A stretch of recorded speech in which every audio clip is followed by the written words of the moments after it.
कल विधानसभा में ऐतिहासिक शराबबंदी कानून में संशोधन हो गया और उसमें थोड़ी सी ढील दे दी गई।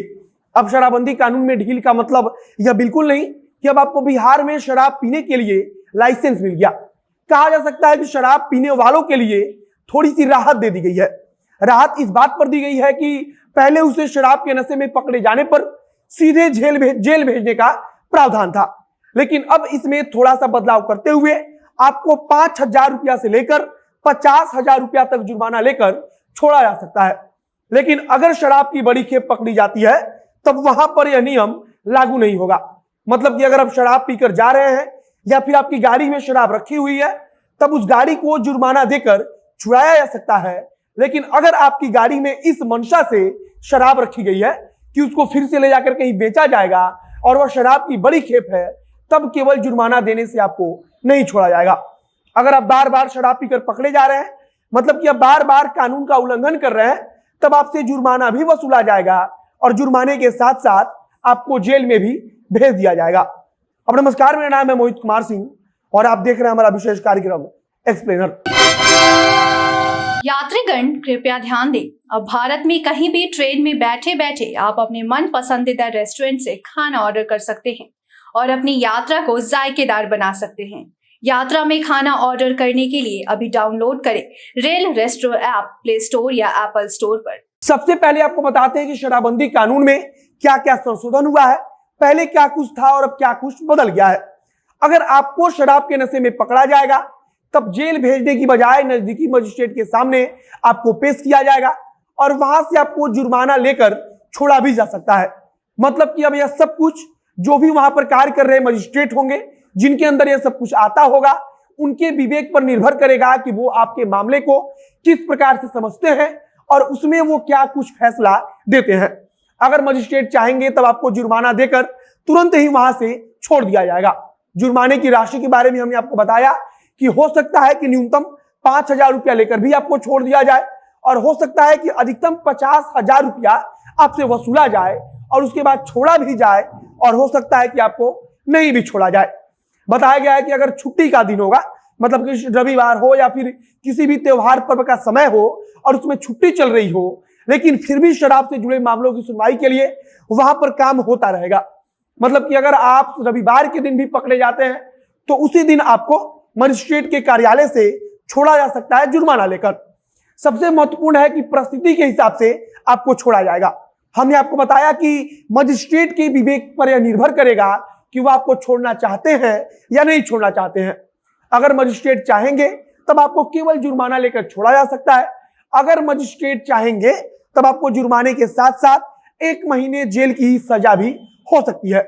1 महीने जेल की सजा को लेकर कहा जा रहा है कि यह सामान्य प्रकार की जेल होगी, मतलब कि आपको सिर्फ जेल में रखा जाएगा और 1 महीने के बाद जैसे ही वक्त पूरा होगा तो आपको छोड़ दिया जाएगा। कहा जा रहा है कि हर समय जुर्माना लेकर नहीं छोड़ा जा सकता है। मतलब कि अगर पहली बार आप शराब पीते हुए पकड़ लिए जाते हैं या फिर शराब पीकर आप सड़क पर चल रहे हैं और उस दौरान पकड़ लिए जाते हैं, तब जुर्माना देकर आप बच सकते हैं। आपसे जुर्माना लिया जाएगा और मजिस्ट्रेट के कार्यालय से आपको आपके घर भेज दिया जाएगा।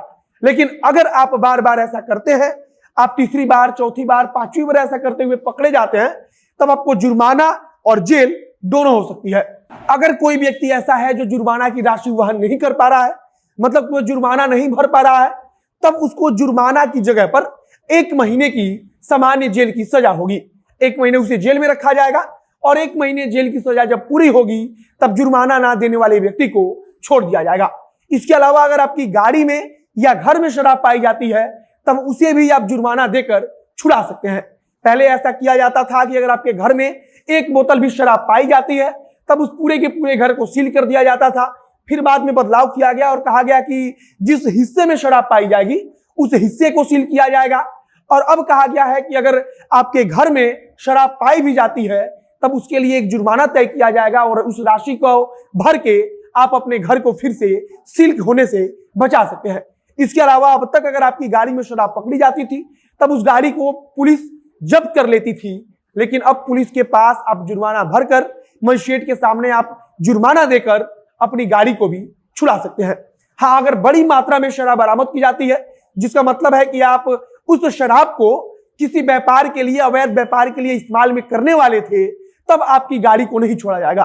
कहा जा रहा है कि वैसी स्थिति में गाड़ी को पकड़ लिया जाएगा, जब्त कर लिया जाएगा, और अगर आपके घर में भी इसी प्रकार की स्थिति होती है तब उस घर को भी सील कर दिया जाएगा। तथा इसके अलावा बताया गया है कि अगर कोई ऐसा परिसर या ऐसा आवास होता है जहां बड़ी मात्रा में शराब की खेप पकड़ी जाती है और उसे सील करना संभव नहीं है, तब उसे ध्वस्त कर दिया जाएगा। मतलब कि मजिस्ट्रेट आदेश देंगे और मजिस्ट्रेट के आदेश पर उस भवन या उस निर्माण को सरकार तोड़ देगी।